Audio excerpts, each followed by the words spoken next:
Happy Monday, people. Welcome back to iThinkSports podcast with me, your host, Double D. Yes, we're taping this on Monday, freshly after everything that took place with UFC. Not exactly freshly after, but, the UFC weekend is over. We're going to talk about NBA as well, but cherry on the top of the weekend has been obviously the UFC 238 card, which has been amazing. I would say definitely delivered. So we're going to preview it here. We will start the podcast previewing everything that took place during that card, and later on we will touch on NBA and whether the Warriors have any chance of three-peating, which I think you guys are certain that they don't. But anyway, let's start with the card. Amazing one. As I told you guys, if you should have watched it, if you haven't, check it out. I mean, who cares? Check it out right now because, the fights, it's interesting. With the fights, even though you know the decision, even though you know what took place and who won, let's say you spoiled yourself and you know the winners, it doesn't matter. It's still interesting as hell. If it's a decision, maybe not so much, but if it's like a KO, TKO fight or just a fight of the night type of a performance that goes, all 3 or all 5 rounds, shit, man, it's exciting as hell to watch. You're still at the edge of your seat most of the times. Different than NBA. Once you spoil yourself with NBA, I don't care. Let's move on to the next game. But with fights, especially as good of a fight card as this was, you're focused, and you're excited. So watch it because you will definitely not regret it. As I predicted, there were quite a few decisions. But there were some stellar performances by some fighters throughout those decisions. And also, we saw some knockouts too. So I think we got definitely a treat. And let's start looking at it, man. I guess, I don't know. I usually like to go from the bottom to the top. But I guess that would be just too boring. Let's just start with the good stuff. And let's start with the... with the main event, the event that we all went out there to see. And, it was Henry Cejudo finally trying to become a champ, a 2-division champion, known as a flyweight champion, just, took the belt from Demetrius Johnson, then defended famously against TJ Dillashaw. Since Dillashaw, after that fight, got popped for EPO, he had to relinquish his belt in the bantamweight division, and since flyweight division is in a flux, Cejudo is actually moving up a weight class, which most likely a lot of these flyweights will do or go somewhere else, and he's moving up to fight for that title, and he's fighting a guy in Marlon Moraes, who well deserved to be there, as we talked about, dangerous as hell, just really bursted on the scene. From World Series of Fighting, which is, it's a good organization, but not the most elite organizations. King on the crop fighter for sure, coming from there, and he just got better and better. He delivered the knockout after knockout, just a flashy son of a bitch. This guy was, had some tough fights. Opening up, lost to Rafael Assunção, but then he came back and submitted Assunção in his last fight. So, yeah, Marlon Moraes was no joke. And I picked him to win. I thought he's going to squeak out. No. I thought this could have been a decision easily, but I thought that Moraes going to finish Cejudo just because of his size. And, man, when they opened up, size was noticeable. It's funny. I mean, Cejudo was always known to struggle to make weight. I think he actually failed a few times at the beginning of his career. At the flyweight division, it was didn't seem like his division. He was really having a hard time cutting the weight. And yeah, now it seems like being a bantamweight makes sense. It seems like inevitable in general that he's going to move up to that weight class and be awesome. But he shows up against Moraes, and man, he looks small, And I guess the reason why is really that Moraes is pretty goddamn big himself. For the bantamweight division. So really, when a big bantamweight faces a big flyweight, I mean, you can see a noticeable difference, even though you would say that big flyweight should be a bantamweight. So that was the case with Cejudo. He's still freaking thick, thick in his calves, thick in his thighs, and his, just waist, and his fucking head is huge.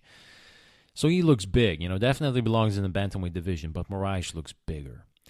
And when they opened up, man, Moraes looked just as fast. That's the thing. I thought that coming from a bantamweight division, having faced all the guys like, Benavidez and Demetrius Johnson, I thought that Cejudo, he's going to have the speed advantage.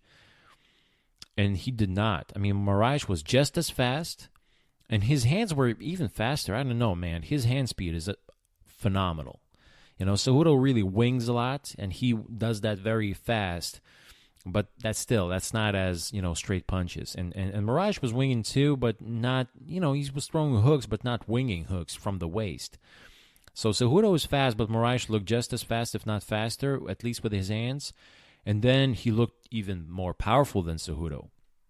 And then he throws kicks, and then he actually goes to another level. His kicking is really something to watch. That's why I'm a fan of this guy. I tend to like kickers because it's more fun to watch those guys, and there's just more flashy and more ways of delivering a knockout. Because one of those land, man, it's over. And Cejudo can take a punch. He actually took a lot of punches from Moraes, but you don't want to take those head kicks. You don't want to gamble with that. And Cejudo actually did get hurt quite a few times. But if you go round by round, when they open up, noticeable size difference, both fast. Moraes looks stronger and more powerful, really, more lethal. And Cejudo looked confused. Moraes opened up, chopping his leg.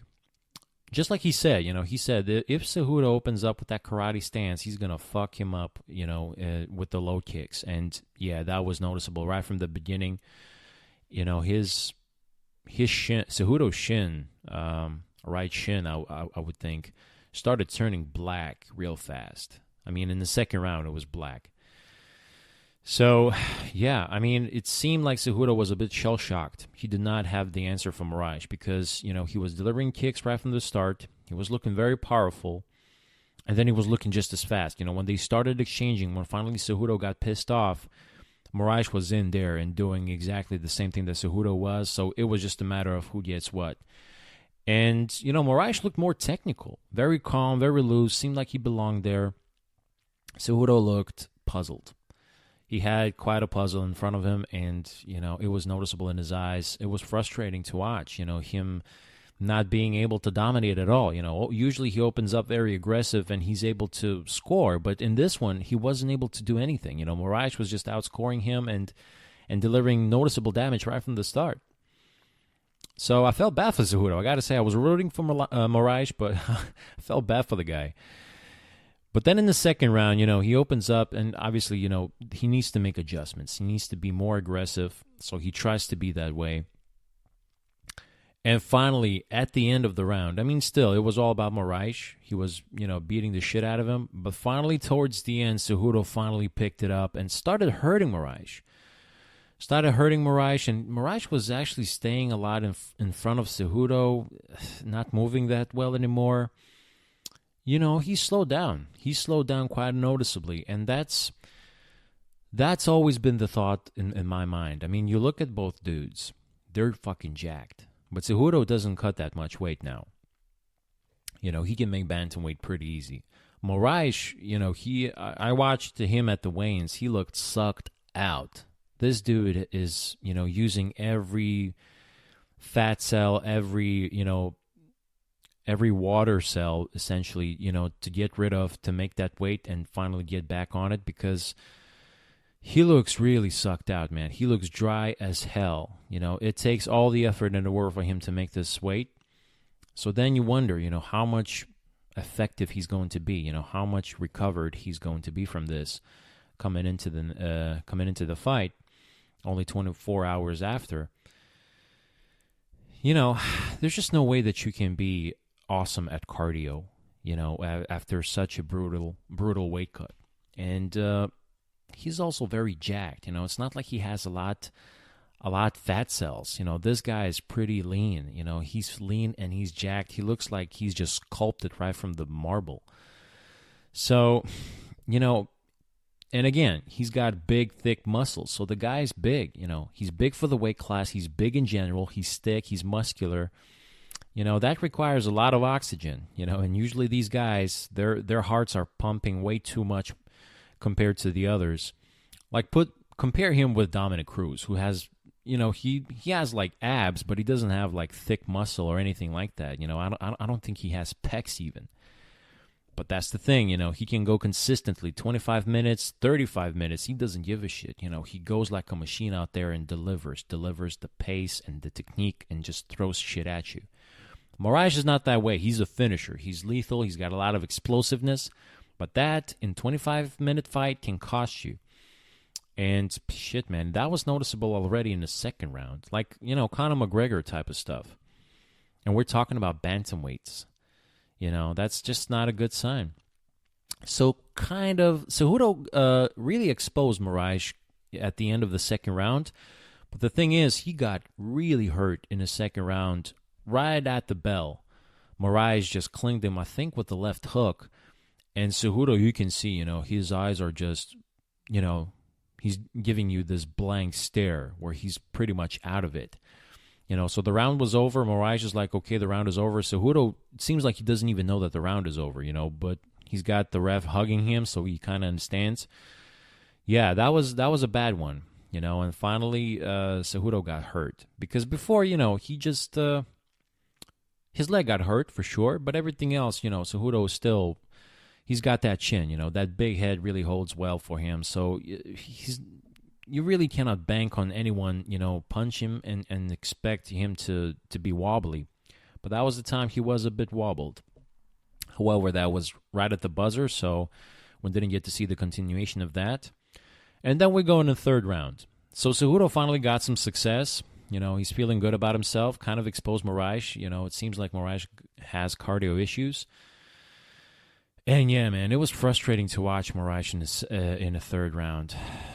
I mean, Cejudo got him in a clinch, in this tie clinch, right? And he just starts throwing knees. 1, 2, 3, I think like 4 knees in a row. And Moraes is just like sitting there. He's kind of blocking, but he's not trying to get away from the clinch. He's just taking those knees to the body, to the face. I mean, it was brutal. And quite a few of them landed flush to his face, man. Good for Moraes, didn't seem to be wobbled by any of that, but I mean, no effort in defending it or getting away from it. That's what's alarming, The guy can take a punch, good, but, pretty shortly he's going to take too many of those because he's just not willing to step away and defend. So that was very alarming. So they go back and forth, and Cejudo finally just said, if we're just going technique by technique and, my timing versus your timing, your setups versus mine, and your technique versus mine, I'm losing this fucking fight. But you know what? I'm going to just go balls to the wall, and I'm going to throw heat at you, and we'll see how much you can survive. So got to give it to Cejudo, man. He was put on a test, and he said, fuck this, I'm going after this guy. And he was going after him and going after him. And Moraes is trying to survive, but he's really just trying to push him away, kind of move away, really not delivering much offense. It's this sport is so beautiful in that regard. I mean, I guess all the sports really, but MMA is known for this, just this unpredictability. You just never know what the hell is going to happen. And at the first round, it seems like Moraes is just unbeatable superhuman. It's like he's destined to become a champion, and now the question is how long can he hold this belt? Can he become like the greatest bantamweight? Can he surpass Dominic Cruz? You immediately start thinking about that because in the first round he looked untouchable. He looked perfect. And in the second round he's been put to the test, and then in the third round you can see, oh, this guy has nothing. He's got nothing in his gas tank. He's still dangerous. But shit, man, Cejudo is no joke. He's pushing forward. He's got all the energy. Yeah, he's a bit limpy, on that leg, but he doesn't give a shit right now. He's on a kill mode. Yeah, so that's what happened, man. Cejudo just went for it in the kill mode. Moraes actually tried to even take him down at one point. I mean, it was insane. That's never a good sign. But yeah, he obviously then understood probably that, oh my God, I'm trying to take an Olympic gold medalist, so maybe I'm just going to stop doing this nonsense. So he stopped doing that. They go back and forth, and Moraes is just absolutely exhausted. At one point, Cejudo just takes him down, drags his body to the ground, and Moraes has nothing. He's got no defense, nothing. He just wants to relax and kind of get the breathing right, get that second win, flowing. Yeah, Cejudo was not about that. He was all about the output. At one point, he drags him to the ground, and he actually sinks in a Darce choke on Marlon fucking Moraes, man. Who could have thought of that? He sinks in the Darce, so Moraes defends it, kind of. He rolls. He doesn't fight with his arms. He doesn't try to break the grip of Cejudo. But he rolls again, and Cejudo kind of loses it. I mean, I guess he felt that he's not in that much trouble, but still, man, you can't play too much with this stuff. Moraes was not putting enough effort of defending this. So, again, alarming. The guy's just fucking gas. He has no energy. And then he winds up at the bottom. Cejudo's on the top. And, a wrestler, that's their dream world. That's where they shine the brightest. And he was just putting a flare of punches and elbows. Moraes was lying there trying to take a breather, but you cannot take a breather when the guy's on top of you throwing elbows. And, he was right in front of Mark Henry's corner, his corner, essentially. And he was not listening to anything, He was just lying there taking it, trying to kind of get a breather, but it was really weird to see. I mean, from a world beater, this guy turned to be in a non-fighter, actually.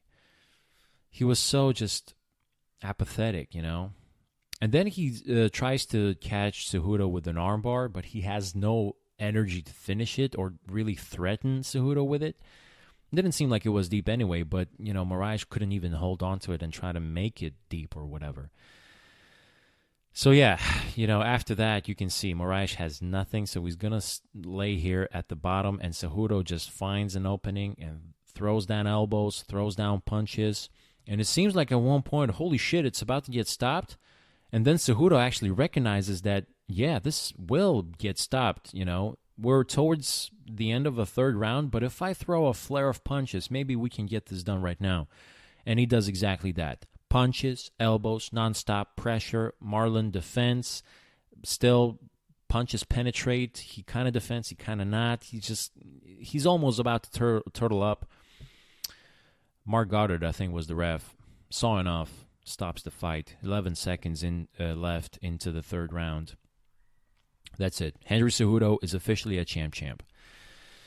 And as I said, I was rooting for Marlon. But man, this was a heck of a fight, heck of a performance by Cejudo. The way he got tested, nothing was going for him in the first round. It seems like it was inevitable that Marlon is going to become a champion, but yet he adjusts. He faces the challenge, faces the test, and just delivers. Just fucking delivers, man. It was beautiful to watch, really. From a gutsy performance, sporting standpoint, this is beautiful story, Yeah, so really, really well deserved. I mean, I did not listen to the post-fight interviews or anything like that. I just don't have time for that right now. But yeah, I mean, I'm sure that Marlon is disappointed in his performance. He just got gassed. He's got to get better with his output, I guess. How active and aggressive he was, I thought that he can sustain it, because you open up with a game plan, open up with your own pace, so I guess you know what you can do. I don't know if he knew what he was about to do. Or maybe Cejudo just drawn this out of him, unexpectedly. But either way, Cejudo is the man. He's the story of the day, really. Beautiful, unbelievable performance. I mean, what else can you say about the guy? He's a double champ now, and he deserves it. He deserves it. Hell yeah. I mean, congratulations, Henry Cejudo. Unbelievable performance by the guy. All right, so moving down then the fight card, we got women's flyweight title bout with Valentina Shevchenko against Jessica Ai. I don't remember what I predicted exactly, but I know that I predicted Shevchenko. I did not like this fight for Jessica. she's a fun fighter. She's gritty, but she has no place being there with Shevchenko. This chick is just a killer, and man, it was so noticeable. It was so noticeable. Just crisp technique. I mean, flawless everywhere. Opens up with lethal kicks right to the body. I just absorbs them, but man, they sounded horrific. And Shevchenko just has no wind up. It's all about power, and she's just fucking strong as hell. Whatever she does it with maximum effort and maximum assurance almost. Like there was no question what she's about to do to you. Yeah, so that first round, she just outstruck Jessica, then grabs her and just takes her down. It's almost like Jessica would be there against a man, and she just got taken down and controlled on the ground for the first round. I mean, nothing much really happened. Now that I think of it, I don't really remember what happened, but she just got controlled. She got controlled, she survived. But to me, I don't know. When I look at that, it seems like, this could be a 10-8 round because Jessica had nothing going for her. And Valentina was just, she was doing whatever she wanted. So, that's the first round. In the second round, again, Valentina opens up again with those body kicks. Those body kicks sounded so loud and, just like this thud sound. I mean, I don't know. Jessica actually had no reaction to it, but man, you could see that these are just too powerful. I mean, you're not going to be able to fight long if you're taking these shots. So she took one to the body again, and Valentina recognizes that, okay, I hit her body enough times. Now she's going to be watching out for it. So she immediately raises her leg right into the whole face of I got hit by Valentina's shin. And that's it. 29 seconds in the second round. Valentina hits Jessica with a beautiful head kick, and that's all she wrote. Jessica drops on the floor, pretty much Jimmy Manuwa style, like we saw against Alexandra Rakic just a week ago in UFC Stockholm. Pretty much the same thing. I mean, it's not the same type of a kick, not the same type of a setup, but the way Jessica fell down, it was just like this crucifix, dropping on the floor, and she's just stiff as a board. And Valentina, man, what a sport she is. She could have jumped on it, but she sees that this is over. She doesn't continue with any other punches. She bows to Jessica while she's fucked up, out, unconscious completely, toes curled up. She's stiff as hell. Actually, I've heard Joe Rogan said that she was actually, her legs were twitching actually, which is just, I mean, that's deadly, man. I mean, I don't want to see that, actually. So, she bows to Jessica. She gives all the respect, to her coaches. She bows to everyone, really. Just sits there in the corner and waits for Jessica to open her eyes again. And it took a while, man. I mean, again, it took several minutes. Just like with that Manuwa fight, pretty much the same situation, It took a while for Jessica to come back. Maybe like after 3-4 minutes, she's finally up. And she looks at all the people surrounding her. There's, medical staff. I'm not sure if they're coaches, but there's a lot of people out there. And she's surrounded by them. She sits up, and she looks at her corner and says, I got knocked out? She had no idea that this happened to her. That happens quite a bit for these guys. Their memory is just fades at that moment. So that's what happened. I mean, just pretty quick, no joke, very, very confident. Valentina Shevchenko, just like that, defends her belt, and just that, like I predicted. I don't know if I predicted a head kick KO, maybe a submission I did, but I think I predicted a second round or third round win. I mean, there's just, again, I don't understand why Jessica was there. To me, Valentina said that she's open to fight anyone at the top 10 of a flyweight division because everyone's tough out there. I don't know. I would have to look at that division, but if Jessica is fighting her and that's the first fight to defend the belt, I don't think this division is that deep. But Valentina, shit, man, she's built for it. She was definitely too small for the bantamweight one, and that was noticeable against Nunes. To me, she looked like a better fighter. I was rooting for her against Nunes, and to me, it seemed like she could have won. But Nunes, she looked amazing too, and she was bigger, and I guess, I don't know. It was hard. I would need to watch that fight again, but, to me, I felt like she belongs out there, but still, she constantly has to fight these bigger chicks, and it's not in her favor. As strong as she is, which, God damn it, she is, she's one of the strongest women I've ever seen. She's still, she's still just a little bit too small for that weight class. And at the flyweight division, she's at her full potential. And you can see that right now. She's going to hold that belt for the longest time. I mean, this chick is lethal.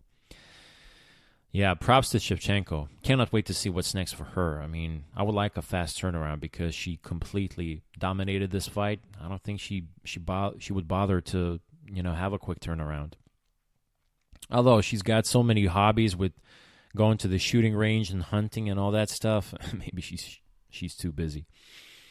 So let's talk about one of the headliners too. I mean, how can it not be? Tony Ferguson versus Donald Cerrone. Oh boy, oh boy. I said that there's no chance this fight is going to suck. And usually, that's a jinx because usually those fights end up sucking hard. Yeah, this one didn't. But however, it did end in a not the greatest fashion. It was a bit of a disappointment. We wanted to see that ending. We wanted to see what's going to happen next. And we didn't get to. I mean, this fight lasted 2 rounds, 2 full rounds. And it was fun, man. Donald opens up the way Donald fights. Tony opens up the way Tony fights, just puts the pace. But Donald just, he's technical, tries to pick you apart. But Tony's kind of unpredictable. He, sometimes he's there for your punches. Sometimes he's completely at a different place because he moves so weird. He exposes his back to you. He's spinning a lot, No cartwheels, no, roll arounds and stuff, but there was a lot of funky stuff going on from Tony, the way he's throwing stuff, the way he's throwing things, and spinning elbows and spinning back fists. But Cerrone was holding his own real nice. He was trying to pick Tony apart, as weird as it was for him to do. But he was solving the puzzle, it seemed like. However, the problem was the pace. Tony was just keeping that pace. And you can see Donald was a bit uncomfortable. He started comfortably doing his thing. But, Tony's got long arms. He reaches long over your body. And even though you deliver like a kick, he's still able to touch you, with his hands. And he's got big fucking hands and long goddamn arms, So this guy is just, he's perfect of touching you, and just constantly touching you. Deep kicks, front kicks, punches from all the angles. So you can see that in the second round, it was uncomfortable for Donald. Donald was actually a bit flat-footed. And these guys just go with exchanges, back and forth. Towards the end of the first round, they were just gunning for each other's heads. And both hurting each other, but, Tony can take a punch. And Cerrone can take a punch too. Both of them were not exactly hurt, but they were cutting each other and busting each other up and going crazy, man. And Tony was, looking at Donald like he just wanted to tear him apart. But he was doing his, Tony Ferguson usual way. Not over-rushing things, just picking you and putting that pace on you. So you can see in the second round, it was very noticeable. Donald was bothered by that. And even though he has no cardio issues, you would definitely never worry that Cerrone's going to get, tired. Even if he does get tired, the guy pushes through it like he's not tired, no problem. We've seen this many times before. So yeah, Cerrone is in good shape. He fights all the time. He's always active. There's no worries. But Tony Ferguson is just on a different level with this thing. He's just so relentless, just relentless. You can see just it bothers even me to watch it, It's like, Jesus Christ, you cannot get away from this dude. He's always putting a hand in your face. He's always putting his foot in your stomach. That guy's just so good at it. And Donald was noticeably getting hurt. At the end of a second round, Donald seemed very busted up. Quite a few punches got through, and you can see welts on his cheeks. One of his eyes was closing up. His nose started bleeding. And at the very end of the fight, at the very end of the round, the buzzer sounds, and Tony delivers another punch. It was right a second, maybe... Well, let's say a second after the buzzer. It was so obvious. It was so blatant. And he still just throws one. Donald he's got his hands down. And Tony just fucking throws one right at his face. And, obviously that's a no-no. But it busted his nose. It busted his nose. His nose was already busted. Actually, I saw Donald wince, once he got one of the shots delivered to his face midway through the second round. And you can see Donald just winced. He was noticeably, being hurt and in pain. Even the adrenaline and the moment of the fight was not giving him a chance to ignore the pain. He was feeling it and he did not like it. So his nose was busted already. But then he takes this one, hands down, flush after the round is over already. He takes this one right to his nose again. That definitely didn't feel good for him. And then at the break, Donald does one of the stupidest things ever. Sometimes fighters do this. I've seen Eddie Alvarez do this same thing, and he could have fought again, but maybe he shouldn't have. His eye closed out absolutely. It looked even worse than this one, but, Donald's eye, so anyway, he decides to blow his nose right before the third round because, he wants to clear that nose so he could breathe and finally, get through this third round because it's going to be a battle.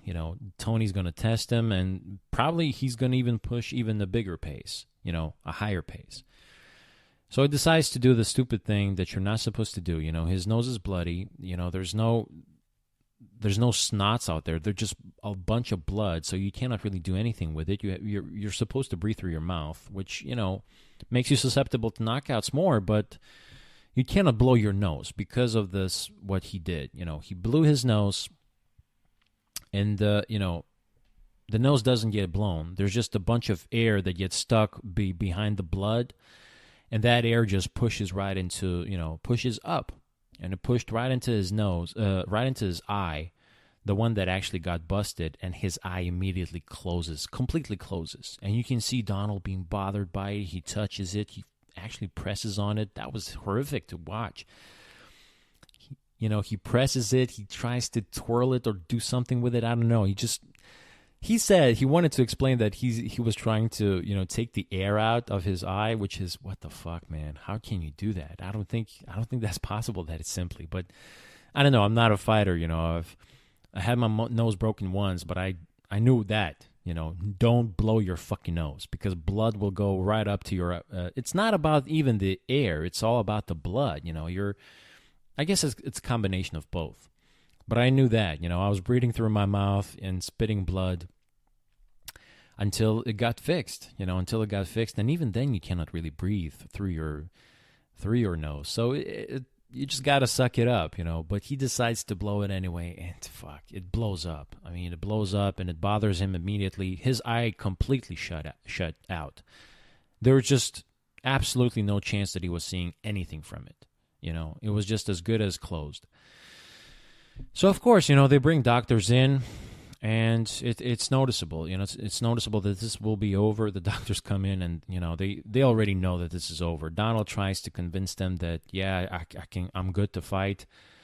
And they're like, yeah, you better stop this shit. They didn't go to any arguments. They told immediately to Dan Murgliata. There's no chance he can continue the fight. It's over. And Murgliata says immediately, okay, I'm going to look at the replay then, because I think this could have been a reason due to that punch after the buzzer that Ferguson threw, which was not the case, but, Murgliata had to check on it. But once you check on a replay, that's it. You can only do that once the fight is over. So he declares that the fight is over. Now we just need to determine the decision. Whether it was that Tony's, shot after buzzer caused this. Because if yes, he will be disqualified. Cerrone will win this fight. But if not, well, it's going to be doctor stoppage, TKO win for Tony Ferguson.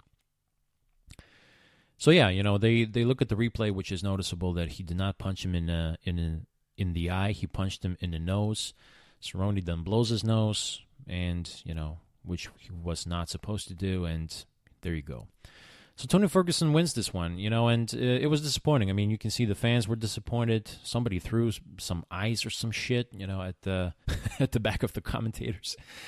So, yeah, it was disappointing. It was disappointing to me as well, but, I did not want to see that fight continue. I got to be honest. Donald Cerrone just fought 30 days ago. He had a 5-round fight against Ali Akinta. So, why does he need to do this? Anyway, that was already insane. But to fight through, such injury where, he's going to make himself susceptible to a knockout. Nobody wants to see that. We saw a heck of a fight. It lasted for 2 rounds. Awesome. Let's move on to the next one. And as I said, the last 2 fights did not disappoint. So yeah, I don't know actually who ended up winning fight of the night, but this could have easily been that one. I guess you're missing that 3rd round for just, that exclamation. But it was fun. It was a lot of fun, and I think well-deserved. Well-deserved for Tony Ferguson to win this one. He heard Cerrone bad, and Cerrone does not come out of this in any shape or form looking bad. The guy is still unbelievable, and, people are still going to love him. Yeah, it did end up performance of the night, Tony Ferguson and Cerrone. And Cejudo and Shevchenko got their bonuses too. I mean, Cejudo obviously, and Shevchenko obviously. Jesus, that knockout was vicious. So yeah, there you go. Top 3 fights, unbelievable fights. But the whole fight card was just absolutely awesome. Because the second fight of the main card was Jimmy Rivera versus Petr Yan.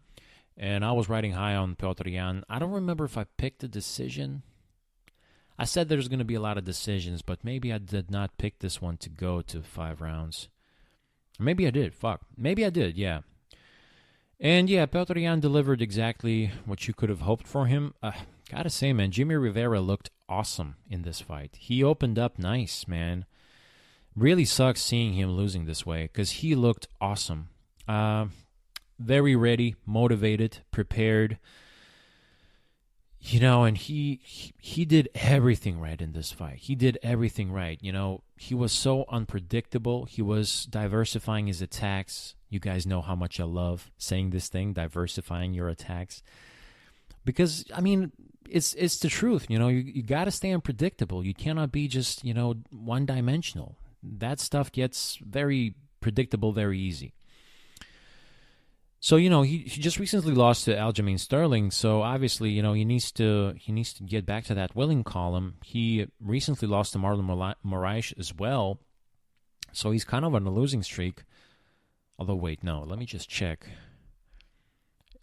Is he on a losing streak, or has he won in between? Yeah, John Dodson, he won against. So he lost to Moraes, wins against Dodson, but, a decision. Then he loses a decision to Sterling. So, not the greatest 3 fights, last 3 fights that he had. So he came out, you can see, very motivated and ready to go. I mean, he's ranked above Petr Yan. We all know what it means. This is basically for Petr Yan to make his name. And Rivera doesn't want to be that guy. He doesn't want to be that sacrificial lamb or gatekeeper or whatever. He wants to win this and actually become a contender himself. He can still do it, no problem. And he opens up that way. He opens up good low kicks, good punching combinations, tries to take him down, tries to go low, tries to go to the body. with kicks, with punches, everything was going for him, and Petr Yan was kind of shook up, you can see that he's a bit of out of this league almost. And it seemed that way up until he hurts Jimmy. He drops him with the punch.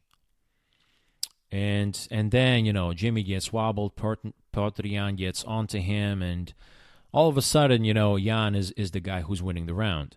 Second round, pretty much the same thing. Rivera, again, looking good, doing his thing, scoring points, working. God damn it, he gets pressed against the cage, gets dropped by Yan again, and Yan jumps all over him. And, that's it. That's how he loses the second round. And then in the third round, which is funny, in between rounds, his coaches, Jimmy Rivera's coaches, which are Dan and Tiger Schulman. I know Tiger Schulman. He's respected. You hear a lot about him from the MMA community as one of the good guys, one of the awesome coaches out there. And he says the dumbest fucking thing. Maybe it wasn't him. Maybe it was with brother Dan. Look, you cannot run away. You got to deliver a knockout, so you better get knocked the fuck out, but you will be willing to look for that knockout yourself. You understand me? You got to go out there. You got to look for the knockout, even though it means you will get knocked out yourself. Which is such a fucking meathead thing to say, This is unbelievable. They didn't even tell him what to do, They just told him, whoa, you got to knock him out. That's like, oh, shit, really? I didn't think of it. I just got to knock him out. Makes sense. Good. I'm just going to do that now. I thought I just need to play with him, and get my ass whooped. Apparently, I just need to knock him out. Okay, I understand, coach. Good. Now I know what I have to do. Seriously, tell him how he has to do it. Tell him what combinations he has to, put up against this guy. It seemed like you got everything figured out, but yet, he drops you. So how to avoid that and utilize that into your own advantage? None of that is being heard in this corner. The corner is all about knocking the dude out, and if you don't knock him out, you better get your ass knocked out. Anyway, I'm getting too upset here, but I feel sorry for Jimmy. I'm never a big fan of his. And I was rooting for Yan to finally become this up-and-comer guy, because it didn't seem like Rivera is just going to be there just yet. But I felt bad for the guy. He delivered the perfect game plan right up until the time where he gets dropped. And that costs him a fight because, he's got no adjustments in the corner. The corner is not giving him any adjustments, any way of improving his game and actually, making himself a winner somehow in this one and, not losing again. So, yeah, Yan had way better third round.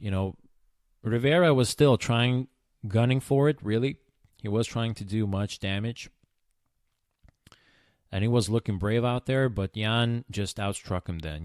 That's when he started to look as more of a lethal striker and just more educated striker, more striking savvy, let's just put it that way. And Rivera was just good all around, but Yan, he decided to strike with Petr, and Petr Yan comes out here victorious. Unanimous decision, I think 30-27 all across the board, something like that. Let me just see. Oh, no, 29-28, 29-28, 30-27. Good. So, yeah, Rivera still did something. But yeah, Yan just delivered the more significant shots. And he deserves to win, man. He really deserves to win. It just sucks for Rivera.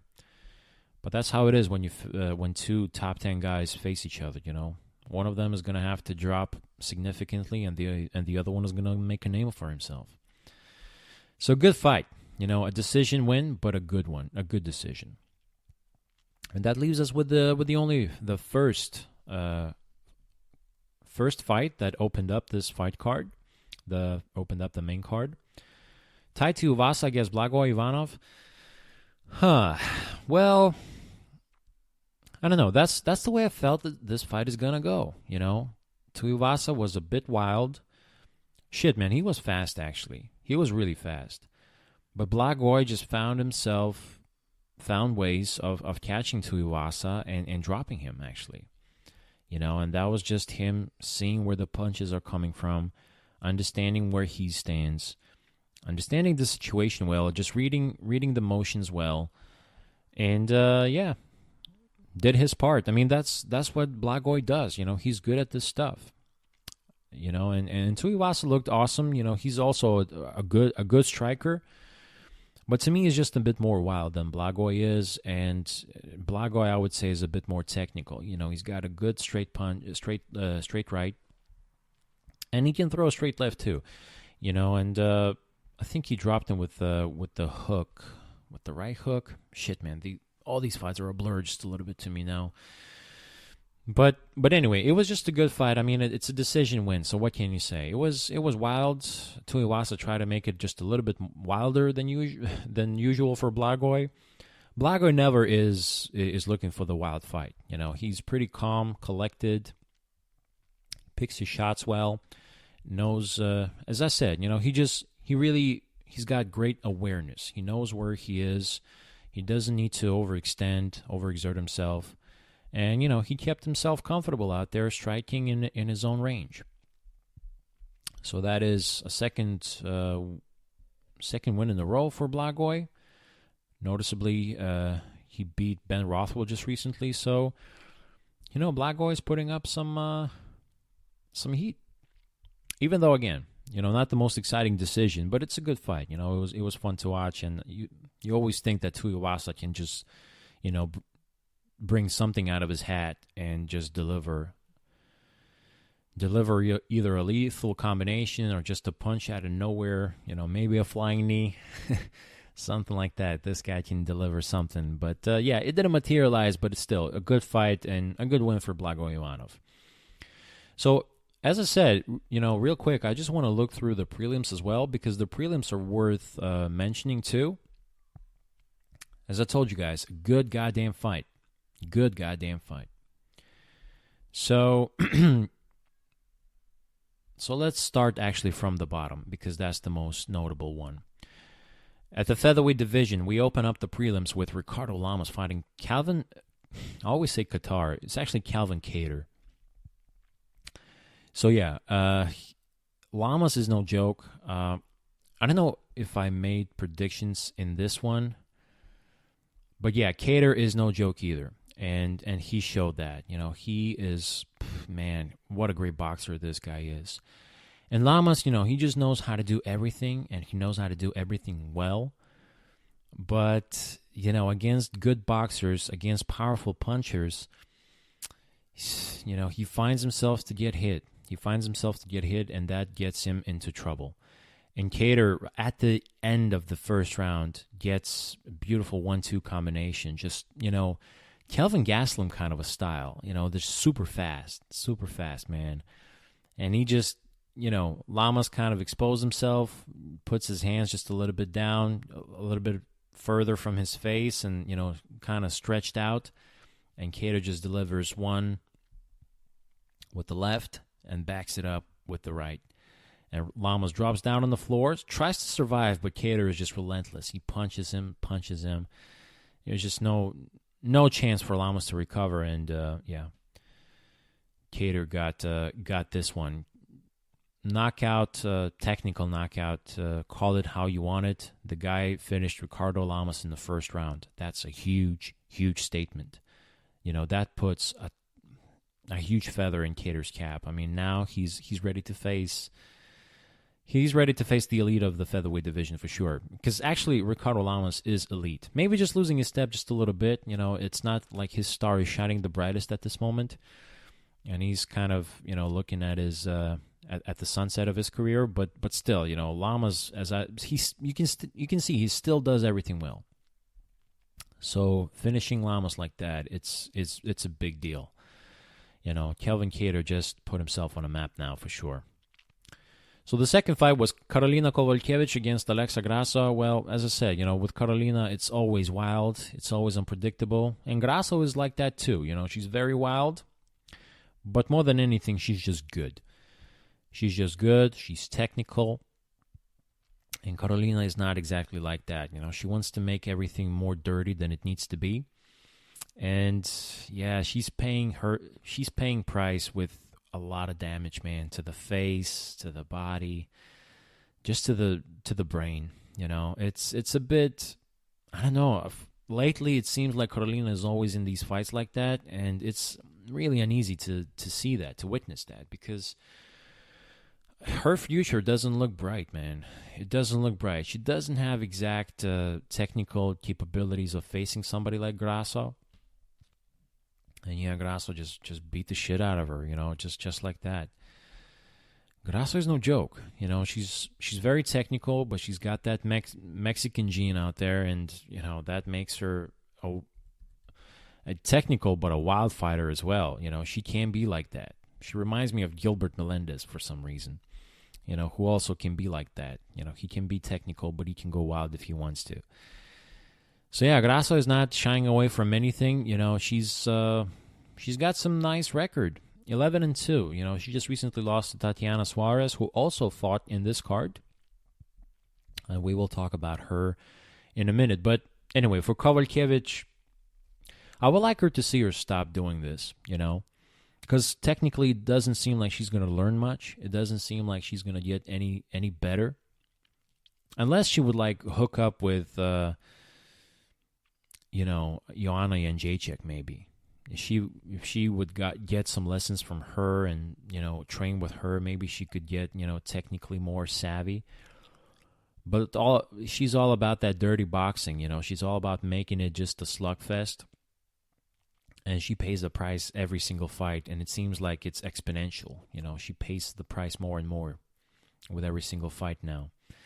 So I don't know why you would like to do that. She already contended for a belt once. Didn't go her way, but she put herself on a map then. But now she's just fighting and losing more technical chicks that are also just as durable, also just as tough. Well, at least Grasso was for sure, Kowalkiewicz is still tough as nails and one of the toughest ever, but that's usually a detriment to your health. If you're not able to back up your toughness with any technicality and any ability to, put combinations and have a go-to move of some sort, you're just eating punches and making this hard for yourself, and especially harder for your future. So I just don't want to see her fight again. And for Grasso, she's moving up a weight class, and I want to see her against the elites. Like Tatiana Suarez, who beat her, and she won against Nina Ansaroff. Man, what a great fight that was. I'm jumping over one fight, which is Aljamain Sterling and Pedro Munoz, but I will touch on that one later on. Yeah, Tatiana Suarez, man, she's almost like a Khabib of the women's strawweight division. This chick she's a mauler, She gets you down and controls you, but she's very grappling heavy, and wow. I mean, it's not that bad to be grappling heavy. I mean, it's women, first of all, so it's not like there's a lot of, knockout artists out there. So Tatiana can definitely win a championship just the way she fights right now. But Nina answered. I mean, the first round, okay, that sucked for her. She got taken down and she was controlled throughout the whole round. Sure, that one was bad.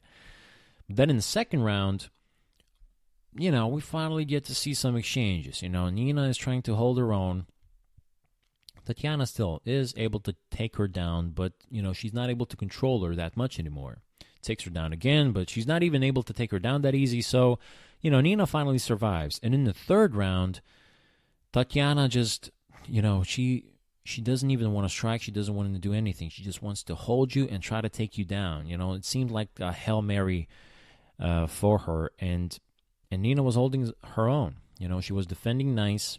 Even at the beginning, she had great sprawls. It was just that Tatiana was really good wrestling against the cage. So Nina came out there well prepared. Let's not forget. She's, again, I forget, but let's just say she's a significant other.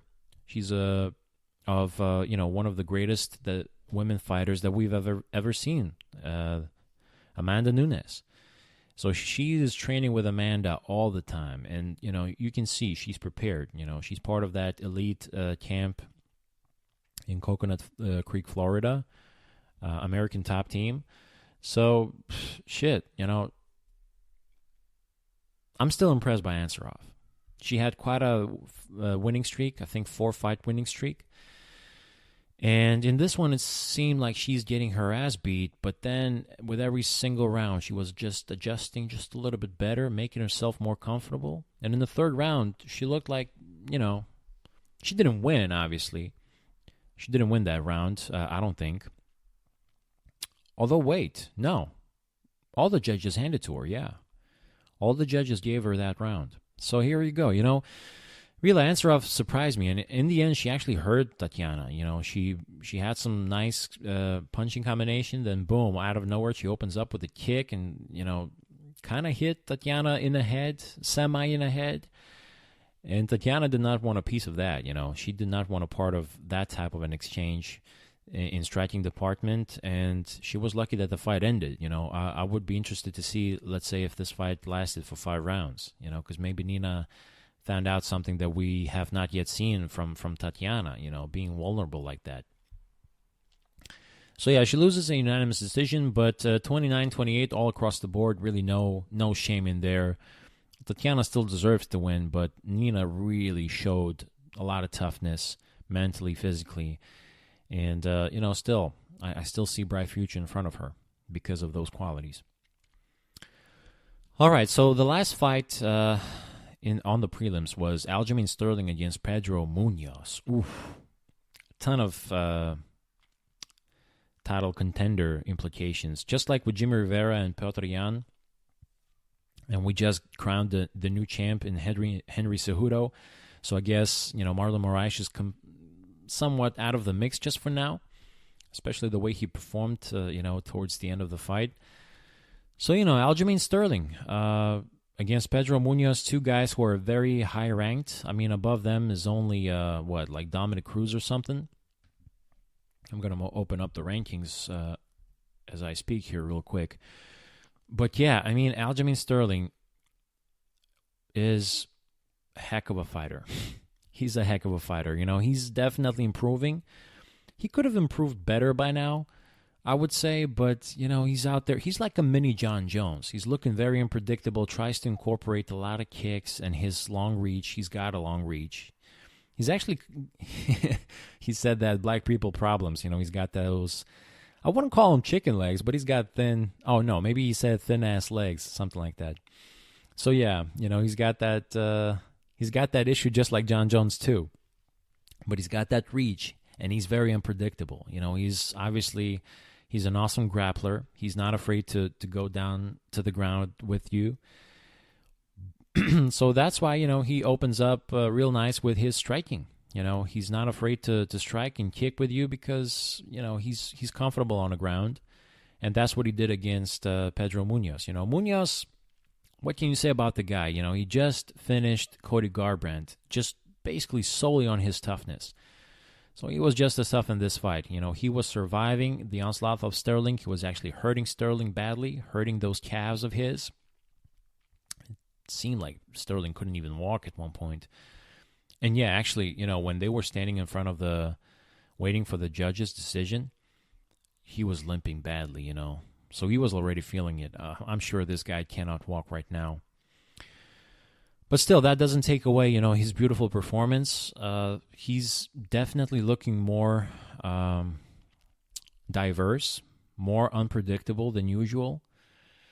You can see that he can get himself into trouble. I can see now, I really didn't think that Moraes is going to knock him out the way he did, but now looking at the way Sterling fights, he's making himself susceptible to some head kicks like that. It is a bit crazy. And Munoz is not exactly a head kicker. He's not known for his kicks. Just, for those low kicks, really. So, he was not able to capitalize on that. But, yeah, for Sterling, even though he's very highly ranked, and he's fun. It's fun to listen to the guy. He's very entertaining, and, he's got all the skills. Still, I would not want to see him against Cejudo just yet. Maybe him and Assunção, that would be something. Because actually Assunção is ranked above him, and obviously Moraes is ranked above him too. Dominic Cruz is actually ranked below them. Below both Munoz and Sterling. And I'm not sure if Cruz is fighting anyone, but really that would be the fight I would love to see. Although at this moment, you got to start making some matches. Cejudo just won against Moraes. So Moraes is a little bit out of the title picture. So who you got Cejudo fighting now? Could it be a Sunsao? A Sunsao is a bit of a skid. So it has to be Sterling, really. I think you will have to give it to Aljamain.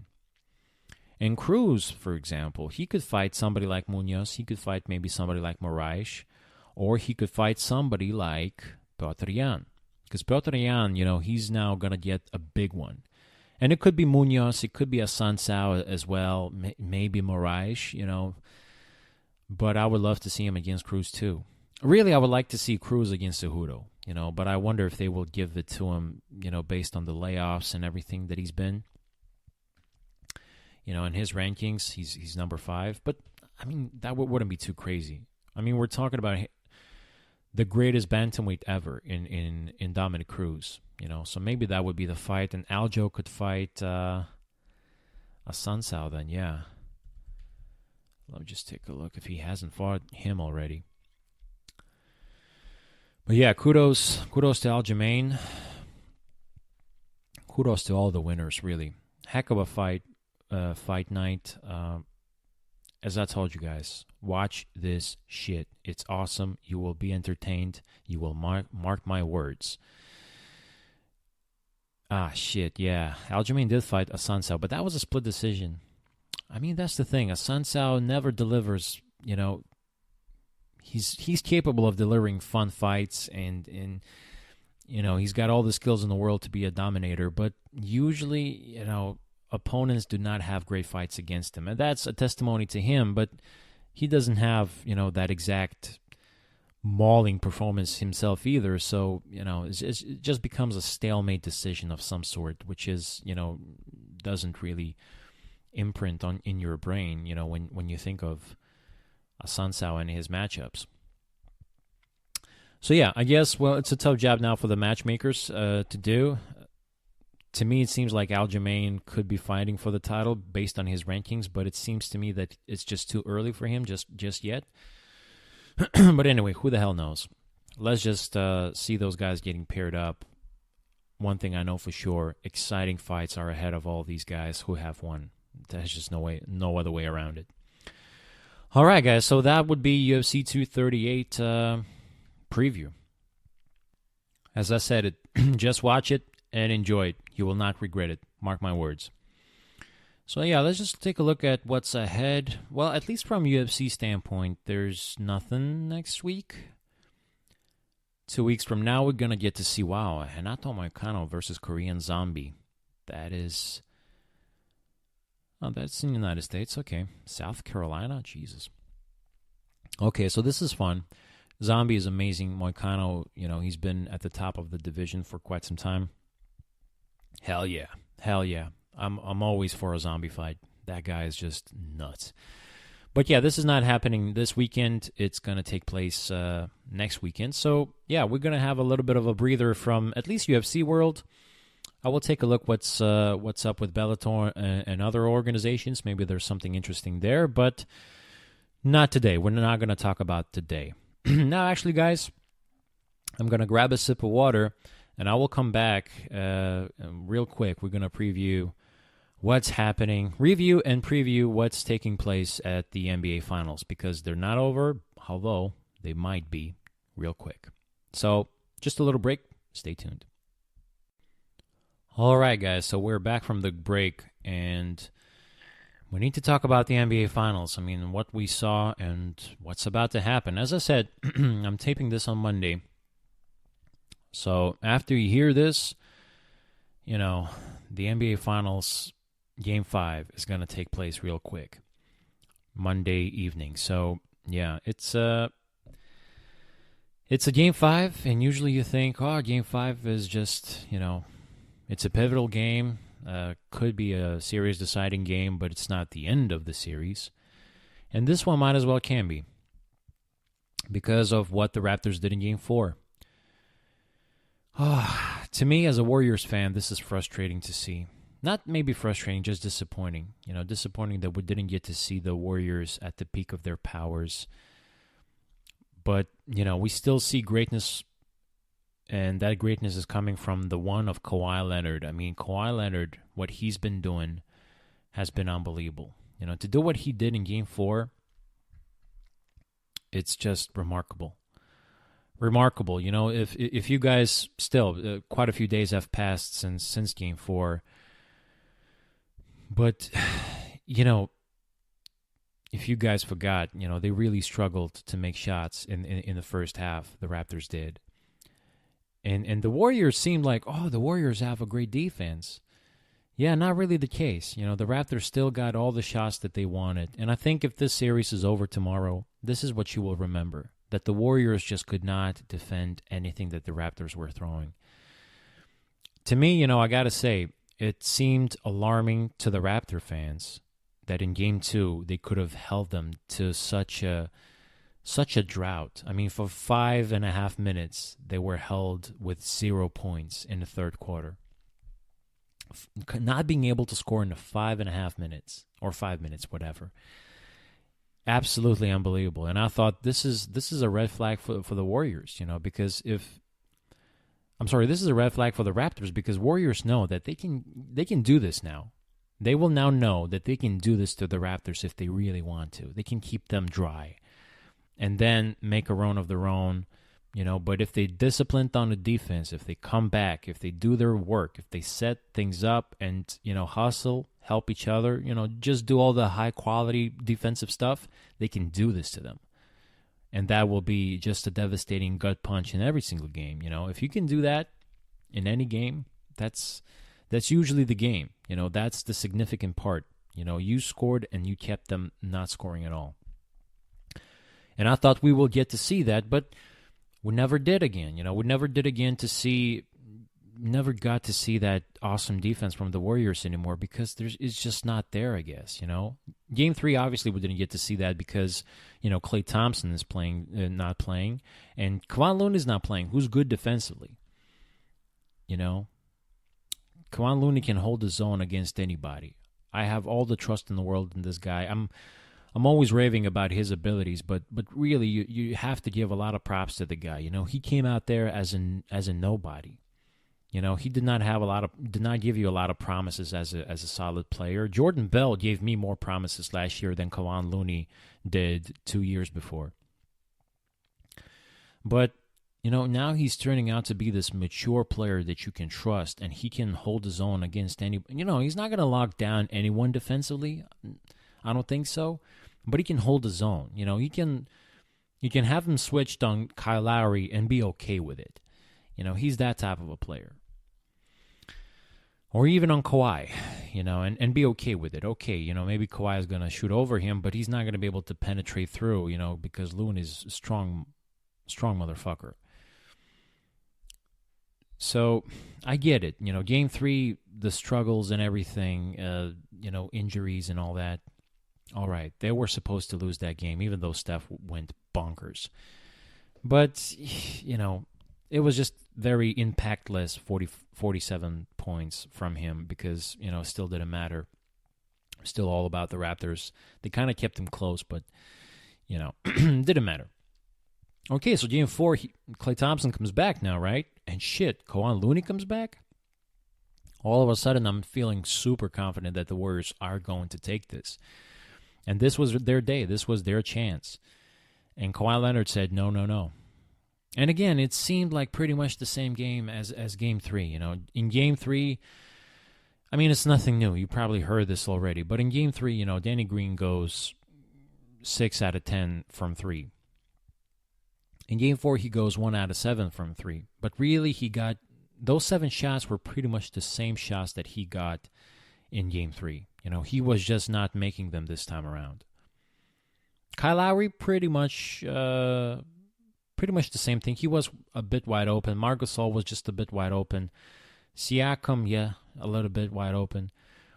But out of nowhere, they always have a guy who comes out and delivers the big blow. And Game 4, that was Serge Ibaka. Defensively, he was awesome. He was stellar. And offensively, he got 20 fucking points, man. This guy, This guy just delivered out of nowhere. You should definitely not expect Serge Ibaka to play this way at this point of his career. Just out of nowhere, he did it. He did it, and he boosted them up. And the Warriors had no answers. And this time they really struggled offensively. This was the first time that offensively, god damn it, they looked so poor. Everything they did just looked pure shit. I mean, 3-pointers, 29%. Field goal percentage, 44%. A bunch of turnovers, 17 to be accurate. And the Raptors got only 9 turnovers. So, the Raptors opened up shooting poorly, and we think that this is the Warriors' defense. I mean, they were defending with more effort, that's for sure. But when you turn the ball over, that's so tough to do. It's tough to get back to the defense in timely fashion, set everything up, especially when you're in mismatches all the time. They're in mismatch with Siakam usually. Kawhi is always a mismatch. And, guys like Ibaka, guys like Gasol, they just had free lanes all over the place. Pretty much the same game as in Game 3. Whenever DeMarcus Cousins is playing there, they just having a party. They do pick and roll action, and the Warriors are just confused. And the Warriors really seemed doubling way too much of Kawhi. They're doubling Kawhi every step of the way, which seems a bit puzzling to me. I mean, Kawhi is still their best chance for Toronto to win. But also, they need other guys to step up and deliver the shots. Doubling Kawhi gives them a chance to get those open shots to those guys, and play their role. So to me, that's still a bit disappointing that they are still trying to do that. I think ever since Game 1, it was pretty noticeable that you should not to do that. You should make Kawhi work. And in this game, it didn't matter either way. I mean, Kawhi was willing to work, no problem. He scored 36 points. He got 12 rebounds, 4 steals, a block, a couple of assists. I mean, he delivered the big shots, shooting 50%, 60% from the three almost. I mean, the guy was just solid as hell. I mean, nothing much more you can ask out of this guy. Unbelievable. In the second round, he opens up with 2 quick 3-pointers, and boom, all of a sudden they have a lead, from the quarter where they sucked at.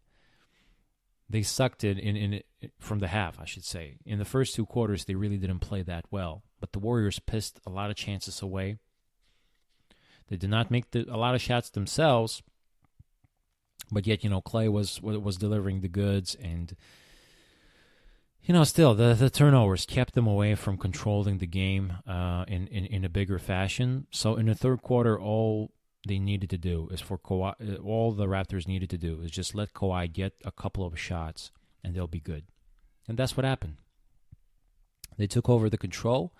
In the third quarter, they just completely blasted the Warriors, and that was it. The game has been lost. The Warriors still try to make a run. They try to make a run, but Kawhi, whenever they do something, Kawhi on the other end answers them.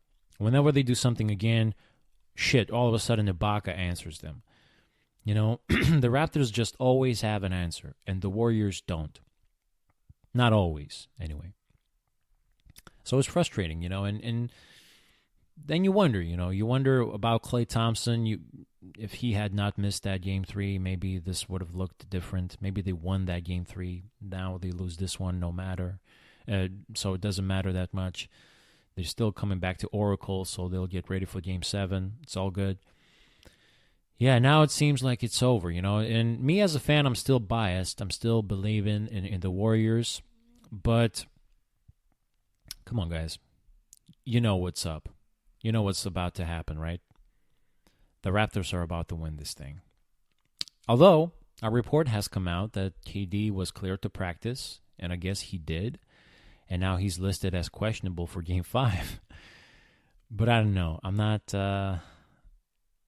I mean, he has to play, right? If you're a player who's a leader of this fucking team, and yes, you got injured, but you can practice, so you can move, you can do stuff. And this is the elimination game. Obviously, every game now is an elimination game, but you only have 3 games left. In the perfect scenario, only 3 games are left for you. So is there anything to hold back? There is if you're holding for a free agency, obviously. But that would be just such a shitty thing to do, not to play if you can play just a little bit. Not to play, in the finals, in the elimination game. I mean, this is what it's all about, You have a chance of a three-peat. You have a chance still, If Kevin Durant goes out there, you still have a chance. With Kevin Durant, I don't care. The Warriors can win 3 in a row against anybody. Would be tough, but they can win it.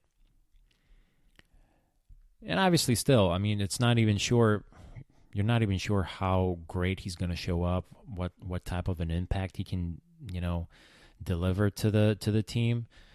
If anything, he can be like Boogie. It seems like he can do things for you, but then he's so out of the rhythm and so out of touch defensively and even offensively that he's a detriment to the team. All of a sudden you got to sit his ass down and bring somebody else from the bench. And that's what they were doing with Cousins. Cousins opens up every single quarter, but he only played 15 minutes. Kawhi Looney was actually playing 20, and even Andrew Bogut got some licks.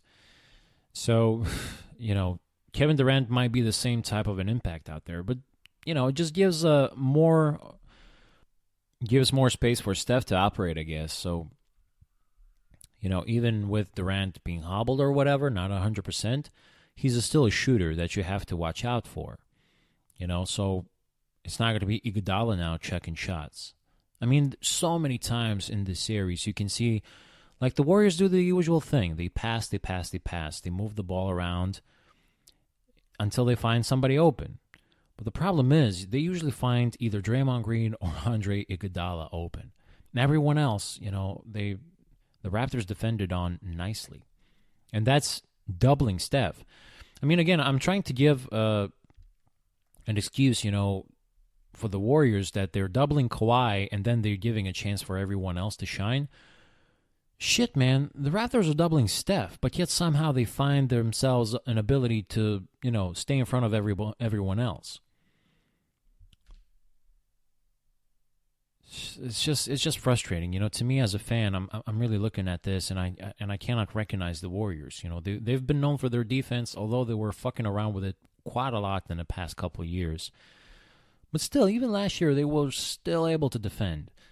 This year, it's a little bit different. They showed that one awesome game in Game 2, that one, terrific, suffocating stretch where they kept the Raptors scoreless in 6 minutes. They show that one flash. And you think, oh, the Warriors can do this. That's what I thought, I got to say. But maybe they can't.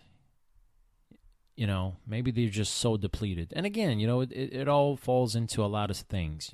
That Iguodala has to play a lot of minutes. So how much more can he defend, actually?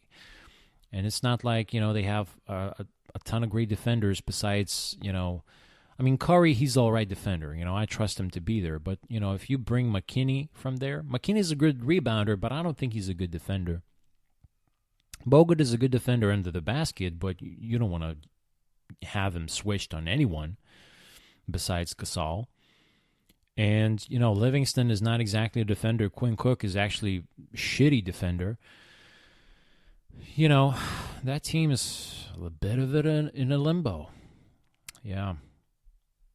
And even at the starting five, DeMarcus Cousins, he's trying to defend, but he's not fit enough to play in these finals at all. I'm so surprised how well he played in that game too. It becomes, I don't know, it's really a puzzle. How the hell did he play so well in game 2 while he's clearly unfit to play in any series? How was he able to do that? I have no idea, but give kudos. He was at least able to do that for one game. Any bit like that matters right now. But really all that it comes down to is just, Kawhi Leonard's greatness, man. He was delivering every single game. Where he needs to step on the gas, he does. And, he lets everyone else to take care of the rest.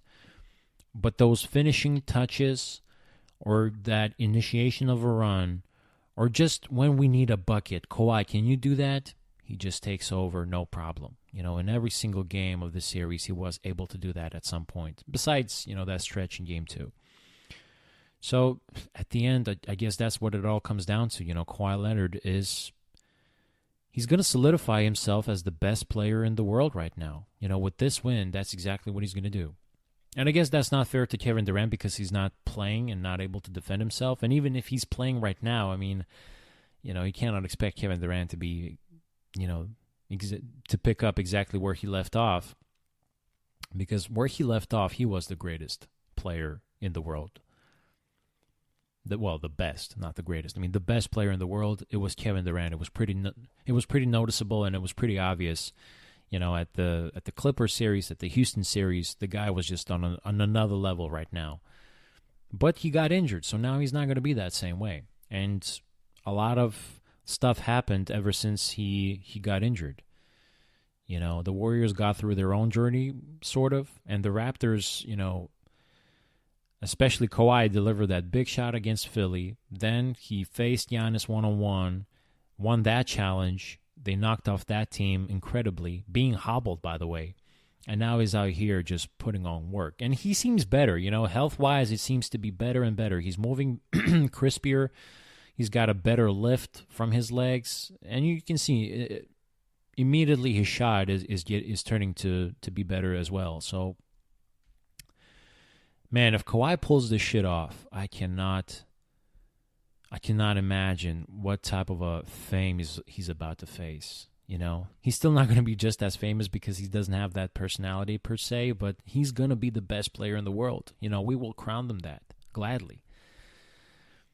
That is unbelievable, when you really think about it. And then obviously we're going to have to talk and debate whether he's leaving the Raptors or not. I'm sure me and Buddy Al, we're going to have to discuss a lot about that. But yeah, the question is now, as we're looking into Game 5 tonight, is this going to be the day when we crown the new champion? And if I'm being really honest, if I'm looking at this objectively, my hunch is yes.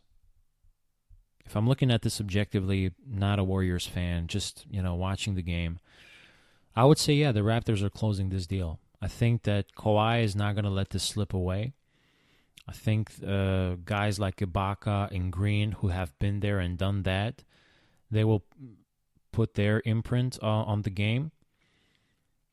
And then we need somebody to step up, and that somebody can be Kyle Lowry. This might be his chance to deliver the championship to the Raptors. It's not about him, it's really about Kawhi, but Kyle Lowry is the guy who has been here, ever since the Raptors got good.